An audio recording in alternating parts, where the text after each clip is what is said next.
Hi, good morning. This is Anna Imagination with the Healing Garden, and welcome to Shifting Perspectives. I want to talk about the fine art of upset.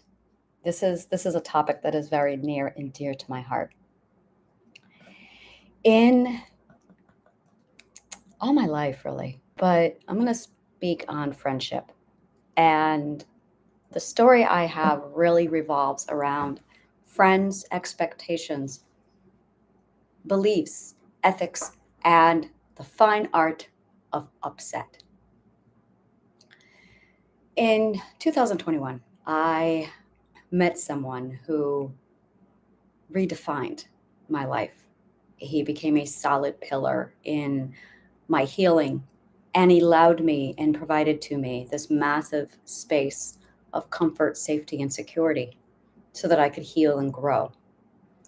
And he introduced me to his friends. And I'm going to summarize all of this in just a simple sentence here. It did not go well. I put on a face. I was inauthentic. I wanted them to like me.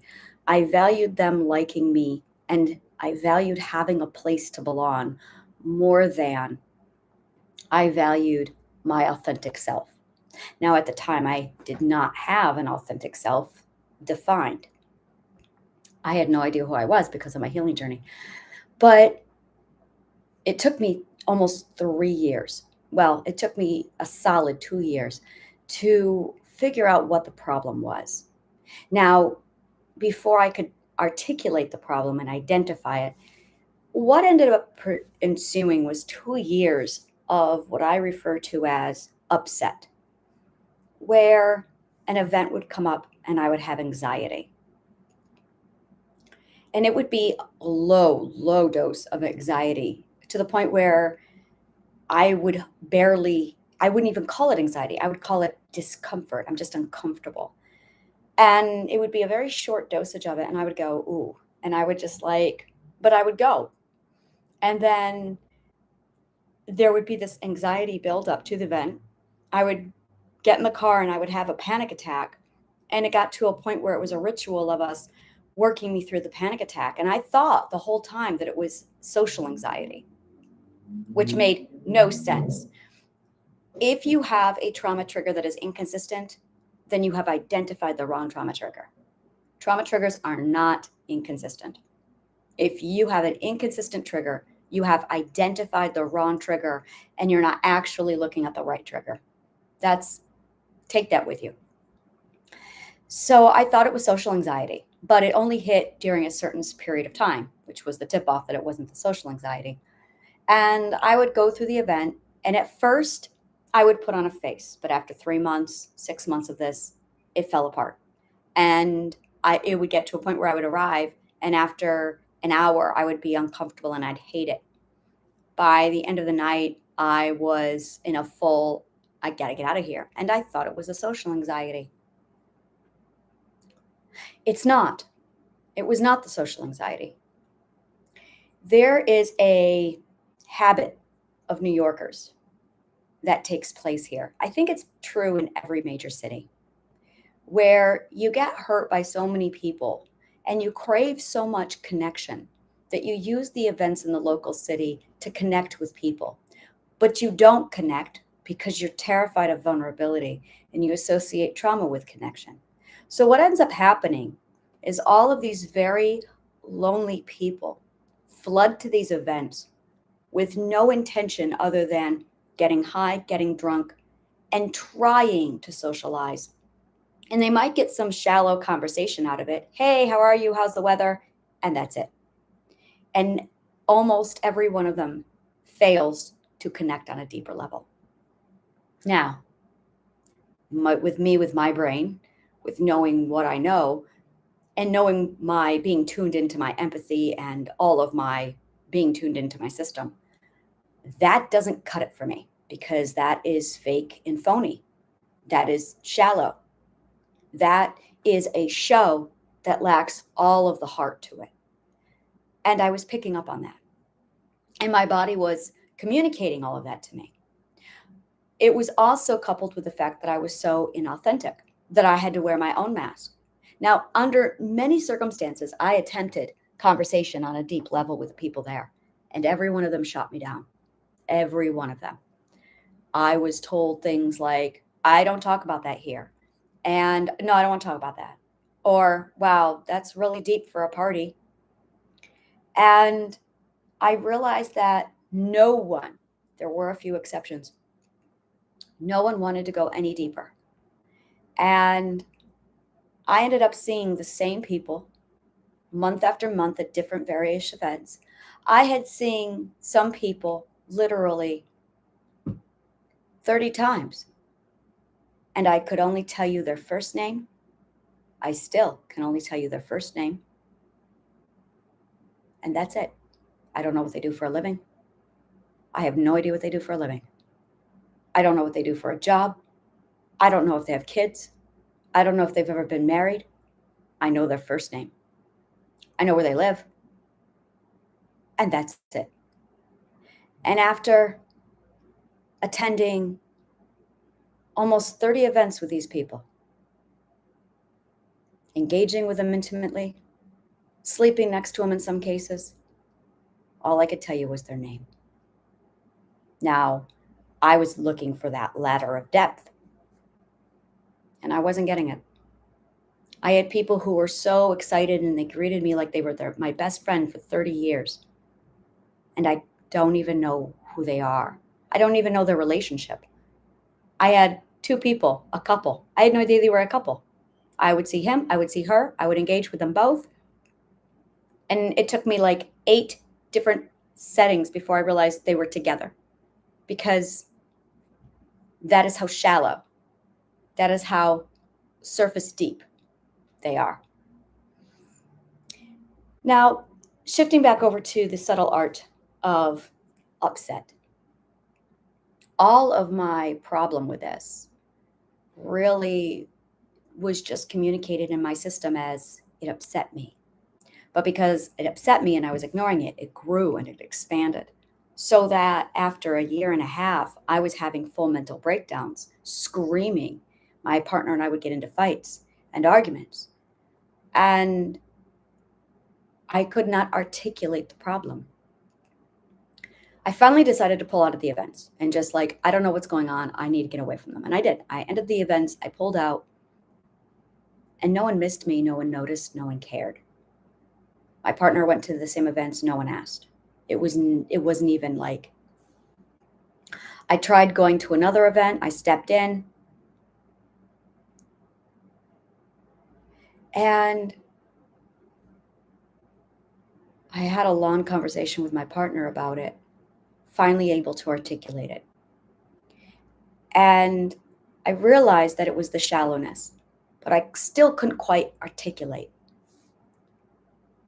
And then this weekend, yesterday actually, I experienced something I have only dared dream about my entire life. I was having a bad day and I called up a girlfriend, Heather, who I have recently met about 2 months ago. Very quickly, we were in the same class together for our business. And very quickly, we started consulting and chatting about our struggles. And then we started supporting each other. And then we started diving a little deep into our past history. And about a week ago, I made a comment about, I don't know if you've had trauma or not. And she opened up and she shared everything with me. Well, maybe not everything, but she shared. She gave me her vulnerability as a gift. And it was beautiful because it was the first time I was consciously aware that I was receiving her vulnerability. I treasured it. I thanked her for it. I gave her the space for it. She thanked me for allowing her the space to give me her vulnerability. I am going to show you a type of friendship that most people don't know about. It is gifting each other with vulnerability, appreciating that you've been given vulnerability, and then understanding the value and the delicacy of what you hold. I thanked her and I gave mine back. And I felt safe enough to do so. Yesterday, we were both actually having bad days. She messaged me, and without even listening to her voice message, I recorded mine and I sent it to her saying, "This is my bad day." And then I listened to her voice message, and she was sending me, "I'm having a bad day." And then I switched right over to comfort mode, mindset coach, and I cheered her on and I called her out on the bullshit and I told her, "This is what I'm seeing with you. This is what I think you want, and go get it." And I got a voice message right back. And she had done the same thing for me. She's also a mindset coach. And she turned it on and "You go get it. You do this. This is your bullshit. Go get it." And I listened to her response and I thanked her and I reciprocated with more vulnerability and I dug deep into myself and I located some problems. And she was right. She was able to steer me into where I was bullshitting myself. And I sent it to her. And then she sent me one back thanking me. And then I turned around. So we had two lines of threads going. We had one where we were the ones in pain and hurt, helping each other, helping me, helping her. And then I had the one where I was cheering her on and vice versa. So we actually had two threads of conversation last night, yesterday, all day, where we each were taking each role for each other so that we simultaneously were coaching each other on and motivating each other while we were comforting each other and looking for solace and answers for our own problem. And because we're both mindset coaches, we both had the mental constitution to know exactly not only what we needed, but then most cases we ended up cheering ourselves on and ending each voicemail on "I'm going to get this, I'm going to do it." There is a term called elevator people. An elevator people is a person who lifts you up. And I had just come out of a 17-year long friendship and a 28-year long friendship in 2020 where they were parasitic. They didn't tear me down. Oh, one of them tore me down. One of them was neutral and was just parasitic and took. And then if I wasn't available for her to take, she lashed out at me. The other one, the 28-year long friendship, absolutely abusive and just drained me. And this has been all I have known friendship for 28 years. I dreamed of having people who could lift me up and who I would take turns lifting up like this ladder. And my relationship with my partner shifted, where I finally realized he has a list of trigger topics.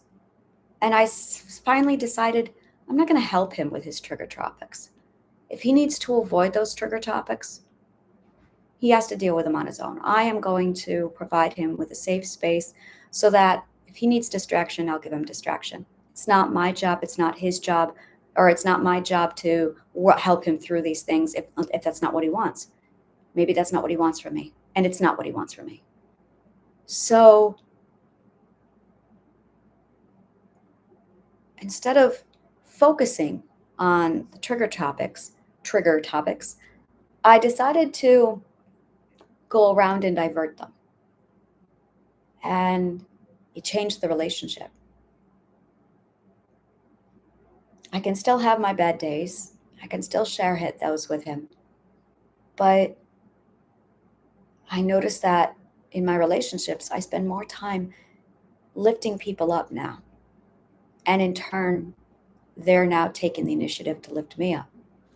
And this is all in the fine art of subtlety, all in the fine art of upset that I did not notice before. And I think back on those events that I used to attend. And I realized I just have a standard of friendship. I've been in parasitic friendships. I've been in all types of friendships. And most of them, all of them were toxic. I have not had a single non-toxic friendship or relationship until 2021. And suddenly, when I realized that a non-toxic relationship was an option, my standards increased. It's amazing to see how our standards don't change until we realize that there's options. It's like, and this is really important, when you think you only have one option, your standards are low. When you realize you have options. I said something yesterday, and I'm going to be saying it a lot for probably the rest of my life. There are two mindsets. Well, there's a spectrum. Everything's on a spectrum, but there's a mindset. And the poverty mindset really encompasses scarcity, mental illness, and low standards, a lack of options. And they focus a lot on how they're going to do something. How am I going to change my job? How am I going to change my partner? How am I going to solve this problem? How am I going to? The other side of the spectrum is wealthy, billionaires, millionaires, wealth, positive, optimism. And they don't think about how, they think about what. What do they want? What do they want? They have a mindset that opens up questions, that opens up opportunity. When you ask what do I want? That immediately puts you in this mindset where you're standing in front of this massive buffet and you have all the choices. What do I want? What do I want? And you're open. But when you think about how am I going to eat today? Well, now you're not talking about options. Now you're only thinking about one problem. Now you're closed off. And as I switch and change classes, as I shed my poverty and I shed my scarcity, as I shift my mindset from mental illness and closed mindedness and I shift over to the open minded and the wealth, I'm seeing this massive change. This how am I going to versus what do I want? And the biggest thing I noticed with this shift is my standards have increased. I'm not settling for less. I know what I want. And we think about positive and negative. We think about positive thoughts and we think about negative thoughts. Very much positivity, negativity. And that's all we think about for the most part. But the wealthy go up and above that and say it's not just positive thinking, it's what thinking. It's what thinking versus how thinking. How thinking is negative. When you think, how am I going to pay my rent? No. Which house do I want? What bills? What bills do I want? Versus how am I going to do this? No, what? It changes everything. It shifts you from a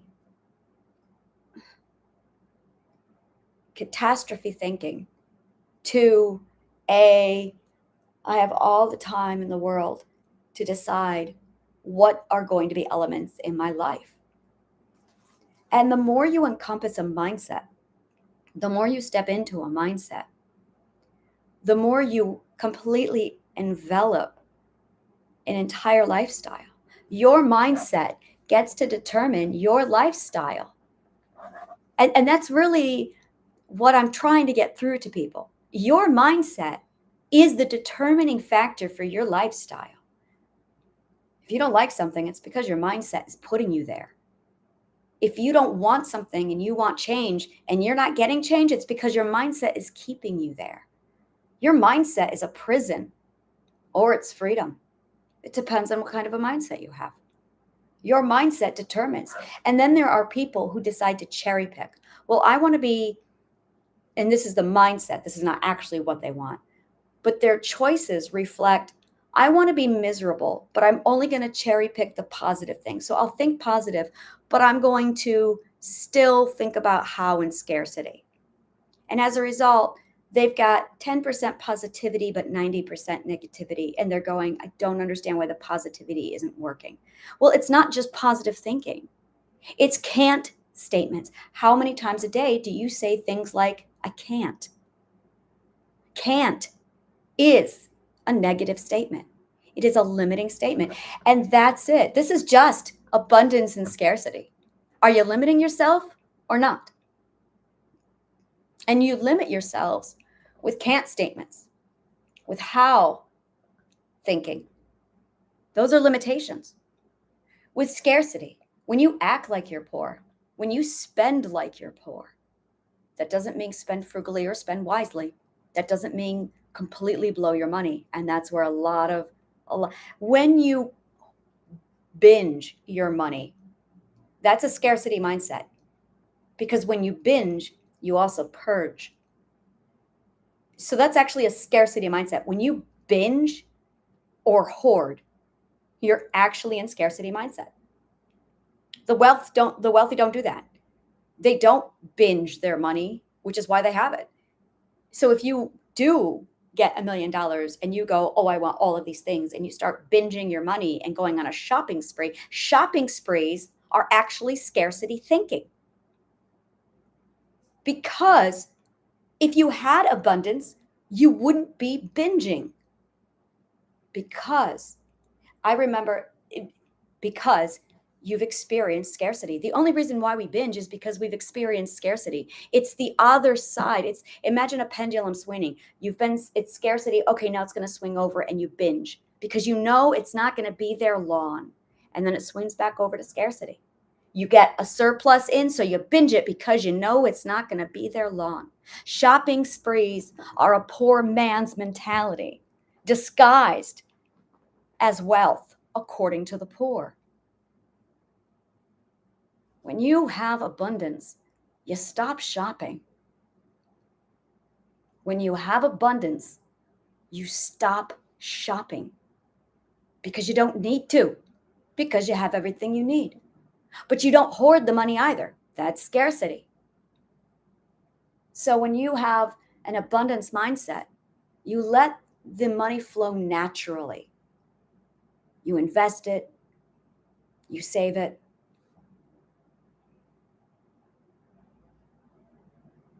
You understand the balance of the system. You understand the circle of life, and you let the money flow exactly as it is in the circle of life. It becomes part of the circle of life. But in that poverty mindset, in that scarcity mindset, you don't. You hoard it and then you binge it. And I'm forever going to use my ex-husband as this example. The man made $140,000 a year. And he made that money in one of the poorest places in New York State. And he still complained about how little he had. And he hoarded his money. He encompassed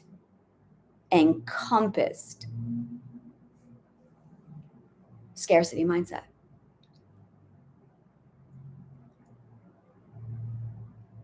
And it's absolutely, it's extraordinary. Once you start to recognize all the little things you say on a regular basis, all the little things you do on a regular basis, and it's not just the money, it's the lifestyle, it's the friends you have. The friends you have reflect whether or not you have a scarcity mindset or an abundant mindset. Your friendships do. The quality of your friendships. Do you have low quality friendships because you don't think you can get anything else, because you think you can't do better? That's scarcity. When you collect a lot of poor quality friendships, you hang on to everybody, whether they're good for you or not, because you just want the quantity. You're actually hoarding people. But when you start to get selective, when you start to raise your standards on who is going to be part of your social circle, that's abundance. That's when you start to realize you don't have to settle. You can raise your standards because there's an abundance of people. So you don't have to hoard onto every single soul you meet. You can start getting picky and choosy because you start to realize that there is an abundance of people. And the only thing that has changed is your mindset. The only thing that has changed is you realizing that if you relax and change your mindset, then the abundance will flow. And when the abundance flows, you have the ability to open up, step back, and start being selective. Imagine you've been starving for a very long time, socially, financially, or food wise.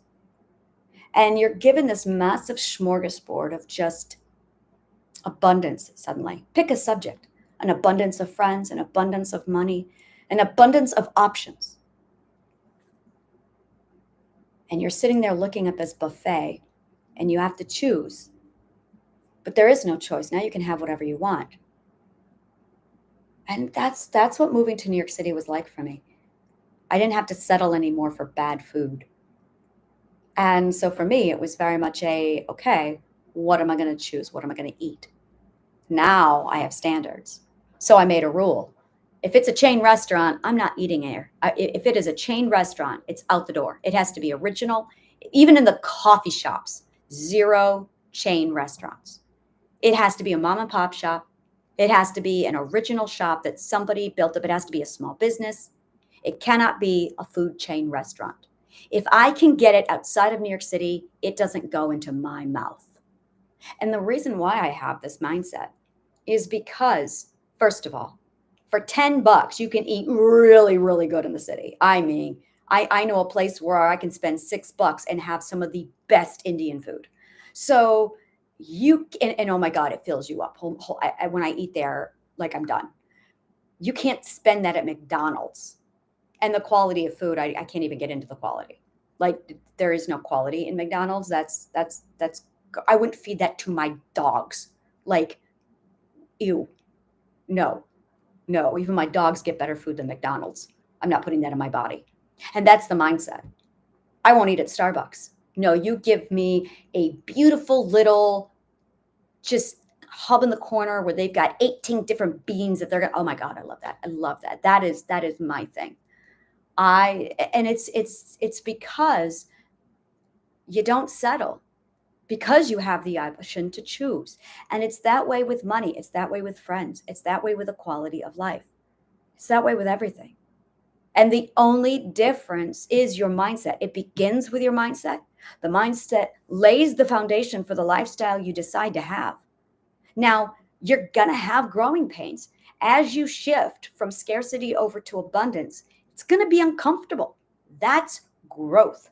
That is growing pains. That's why we have the term growing pains, is because it is the discomfort that comes from stepping out of the comfort zone. Now, make sure you have a solid cocoon. Make sure you have a solid self-care cocoon before you make this growth. But then as soon as you get it, get into that growth zone and push yourself. Raise your standards. Raise your standards. Grab the life you want. Encompass the lifestyle you want. Absolutely. And when you start changing it over, it's extraordinary to see.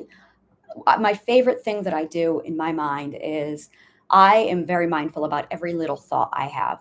Every minute thought that pops in my head, I analyze it now, because I found out that there are primary thoughts and then there's sub thoughts. And the sub thoughts are things come in and it's suddenly, oh, that's something I didn't realize. Every time I think, oh my God, I can't do this, I had no idea I was undoing all of my manifestation with afternoon I can'ts. So I stopped doing the I can'ts. I started looking for them. I literally have negative radar now in my mind. So whenever anything negative pops up, I locate it and I switch it over to positive, and I go, oh, well, that's interfering. And it's really,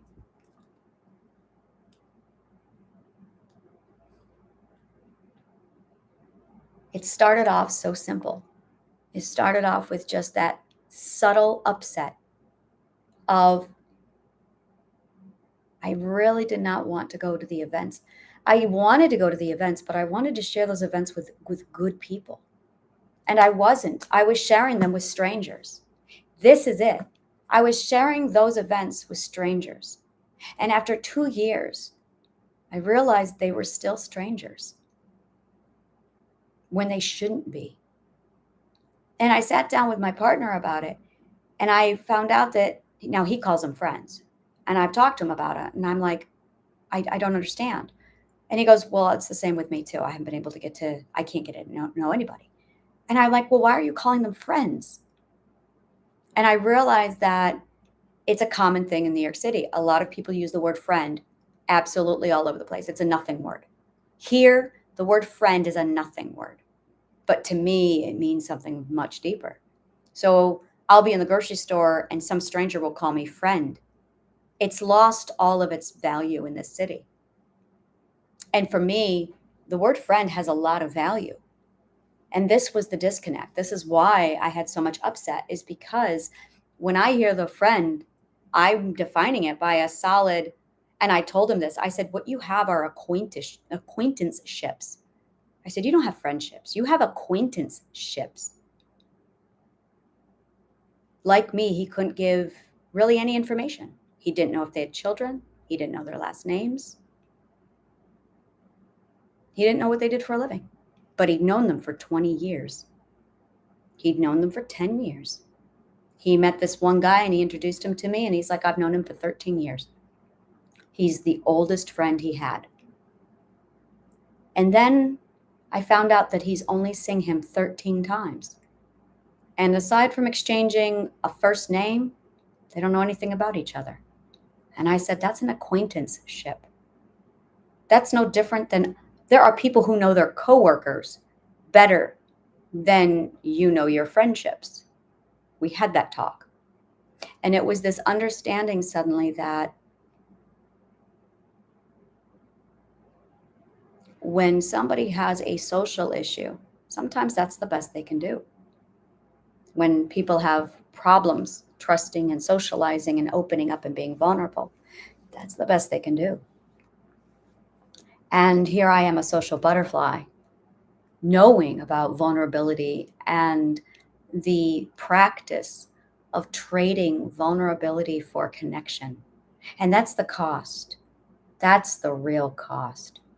You want human connection, it's going to cost you. It's going to cost you your vulnerability.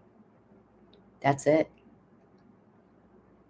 So you had better make sure that when you find somebody that you want to connect with, they handle that vulnerability properly. And I opened up and gave my vulnerability to people I didn't know. This is before I learned about my circle of trust. And this is before I realized any of this. This was a fine art of friendships that I had no idea even existed. It was a lot to learn in 2 years about connection, vulnerability, and friendship. And then I have my friendships now, deep friendships, where we cry together, we support each other, we lift each other up. We gift each other with our vulnerability, and we are given and exchanged that connection because it's the connection we crave. It's the vulnerability of another person we seek. Because when we gain the vulnerability of another person, we gain their trust, their confidence, and their camaraderie. Now we have something.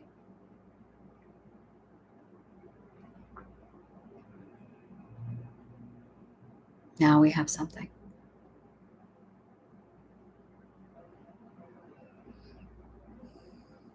Deep breath in and out. Deep breath in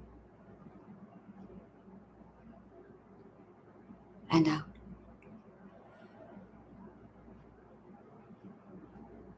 And one more deep breath in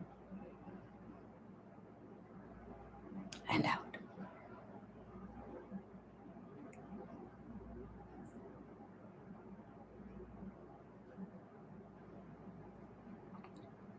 Thank you so much for joining me. I am Anna Imagination with a Healing Garden. Subscribe to my YouTube channel. Subscribe to my newsletter. You can take a look at that over at annashealinggarden.org. Take a look at my masterclasses and book a call with me. Thank you so much, and may the kindest of words always find you.